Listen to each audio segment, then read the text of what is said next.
Praise the lord. దేవుని పరిశుద్ధమైన నామములో వాక్యంను వినిచున్న మీ అందరికీ ప్రభు పేరట మా యొక్క శుభాభివందనములు తెలియజేస్తున్నాము.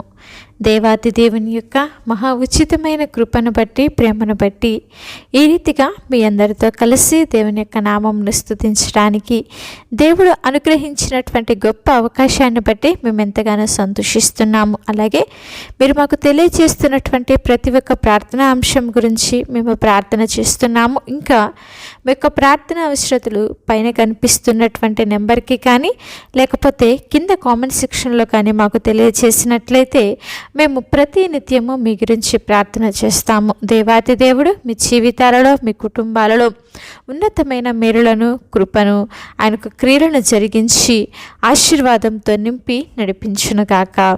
ఈరోజు దేవుని వాగ్దానము, నీవు లేచి రేయి మొదటి జామున మొరపెట్టుము. విలాప వాక్యములు 2వ అధ్యాయము 19వ వచనము. ప్రియ సహోదరి సహోదరులారా, విశ్వాసులమైనటువంటి మన జీవితంలో ప్రార్థన అనేది చాలా ప్రాముఖ్యమైనటువంటి విషయం అండి.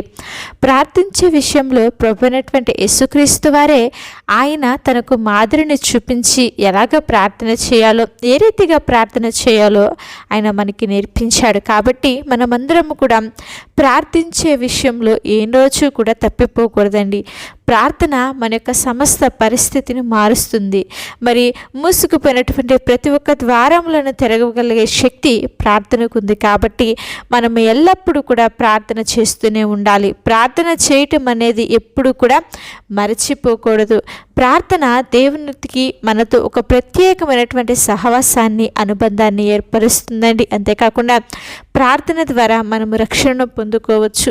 ప్రార్థన ద్వారా మన కుటుంబాలలో, బిడ్డల జీవితాలలో శాంతి, సమాధానంను మనం పొందుకోగలుగుతాం. ప్రార్థన ద్వారా అనేకమైనటువంటి శ్రమల నుంచి, శోధనల నుంచి విడుదలను మనం పొందుకోగలుగుతాం. మన కుటుంబాలలో, మన జీవితాలలో ఎదురవుతున్న ప్రతి ఒక్క అనారోగ్య సమస్యల నుంచి, ప్రతి ఒక్క ఆర్థిక ఇబ్బందులన్నింటిలో నుంచి మనము జయమును పొందుకోవాలి అంటే ఏకైక మార్గము ప్రార్థనే. ఎందుకంటే ఆయన అంటున్నాడు కదా, స్వస్థపరచు యెహోవాను నేనే అని. కాబట్టి నీకు ఎదురవుతున్న ప్రతి ఒక్క అనారోగ్య పరిస్థితిని బట్టి దేవాది దేవునికి ప్రార్థన చేస్తే ఆయన్ని నిన్ను స్వస్థపరుస్తాడు. ప్రార్థన ద్వారా మరి నీ జీవితంలో, నీ బిడ్డల జీవితాల్లో ఎన్నో గొప్ప మేలులను మీరు చూస్తారండి. ప్రార్థిస్తే అపవాది వేస్తున్న ప్రతి ఒక్క అగ్ని బాణములను ఎదుర్కోవటానికి మనం శక్తిమంతులం అవుతాం. ప్రార్థన చేస్తే ప్రతి ఒక్క శ్రమలో మనము విజయమును పొందుకుంటామండి.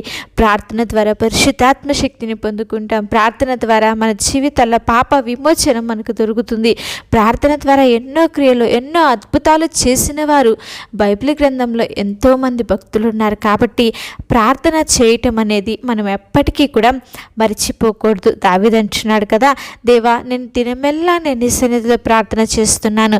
ఉదయకాలంన మరి ప్రార్థన నేను నీ సన్నిధిలో ప్రార్థన చేస్తాను, సాయంకాలంలో నా కంఠస్వరము నీకు వినిపిస్తుంది అని చెప్పి దావీదు దేవుని సన్నిధిలో ప్రార్థన చేస్తున్నాడు. తనకెదురైన శ్రమను బట్టి, శోధనను బట్టి దావీదు ప్రార్థన చేశాడు. కాబట్టి అన్ని వేళలా దేవుడు దావీదుకి తోడుండి నడిపించి బలపరిచాడండి.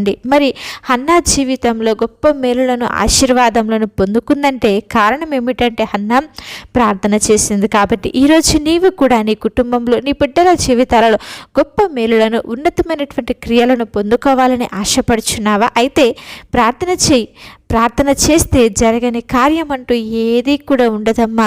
దేవాతి దేవుడు సెలవిస్తూ మాట్లాడుతున్నాడు. ఎవరైతే విరిగి నలిగినటువంటి హృదయము కలిగి దేవుని సన్నిధిలో ప్రార్థన చేస్తారో వారి యొక్క ప్రతి మొరను కూడా ఆయన ఆలకిస్తానని సెలవిస్తున్నాడు. కాబట్టి వాక్యం వింటున్నటువంటి ప్రియ సహోదరి సహోదరుడా, దేవుని సన్నిధిలో ప్రార్థన చేయటం మాత్రం మర్చిపోవద్దు. మనమంట లేచి రేయి మొదటి జామున ప్రార్థన చేసే వారంగా ఉండాలని ఆయన ఆశపడుచున్నాడు. మరి భక్తుడైనటువంటి యోబు గారు ఉదయకాలంలో పెందలకడనే లేచి తన కొరకు, తన బిడ్డల కొరకు, కుటుంబము కొరకు ఎప్పుడు కూడా నిత్యము దేవాతి దేవునికి దహన బలులను అర్పిస్తూ ప్రార్థన చేస్తూ ఉండేవాడు. కాబట్టి యోబు చుట్టూ దేవుడు అగ్ని కంచెను వేశాడని ఈరోజు నీకు, నీ చుట్టూ, నీ బిడ్డల చుట్టూ, నీ కుటుంబము చుట్టూ దేవాతి దేవుని యొక్క కాపుదల, ఆయన యొక్క కంచి కావాలి అంటే నువ్వేమి చేసేదానిగా ఉండాలంటే ఉండాలంటే ప్రార్థన చేసే వారంగా మనం ఉండాలి. మన కుటుంబం కొరకు ప్రతి ఒక్కరము అనునిత్యము ప్రార్థన చేయాలి. ప్రార్థన చేస్తే మనం ఎక్కడ పడిపోయి ఉన్నామో ఆ స్థితిని మనకు తెలియచేసి మరలా మనం దేవునితో ఒక ప్రత్యేకమైనటువంటి అనుబంధాన్ని కలిగి ఉండటానికి సహాయపడుతుంది. కాబట్టి మనమందరము కూడా దేవా, ఇంతవరకు నేను వ్యర్థముగా నడిచాను, వ్యర్థముగా బ్రతికాను, వ్యర్థముగా జీవించానయ్యా, ఇక నుంచి అలాగా కాకుండా నీ సన్నిధిలో ప్రతినిత్యము నేను ప్రార్థన చేస్తాను అని చెప్పి దేవుని దగ్గర ఒక వడంబడిక చేసుకొని ప్రభు సన్నిధిలో ప్రార్థన చేయగలిగినట్లయితే ఎన్నో ఆశీర్వాదాలను, ఎన్నో గొప్ప దీవెనలను దేవుడు అనుగ్రహిస్తాడండి. ఉదయకాలంలో లేచి కనుక మనము ప్రార్థన చేయడం అలవాటు చేసుకుంటే మన జీవితము, మన పరిస్థితి ప్రతిదీ కూడా మారిపోతాయి. కాబట్టి దేవుడికి ఇవ్వాల్సినటువంటి సమయాన్ని ఇస్తూ మరి దేవుడిచ్చే దీవెనలను, ఆశీర్వాదములను మనం పొందుకునే వారంగా ఉందాము. చిన్న ప్రార్థన.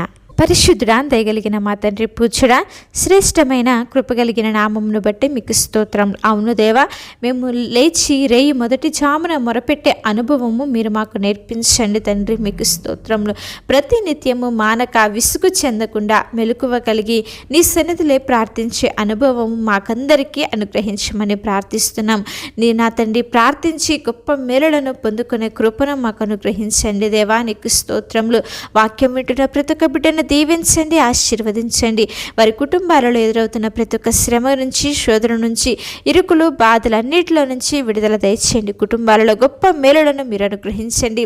వారు ఎదుర్కొంటున్న ప్రతి ఒక్క అనారోగ్య పరిస్థితుల్లో నుంచి, అప్పుల బాధల్లో నుంచి నా తండ్రి అన్నిటిలో నుంచి విజయమును మీరు అనుగ్రహించండి దేవా. సంపూర్ణ ఆరోగ్యంలో మీరు దయచేయండి. కుటుంబాలను ఆశీర్వదించండి, దీవించండి, బలపరచండి. మేలులతో నింపి ఉన్నతమైనటువంటి క్రియలను జరిగించి మీ సన్నిధిలో గొప్ప సాక్షులుగా నిలవబెట్టుకోమని యేసుక్రీస్తు వారి ఉన్నతమైన నామంలో అడిగి వేడుకొని ప్రార్థిస్తున్నాము తండ్రి. ఆమేన్.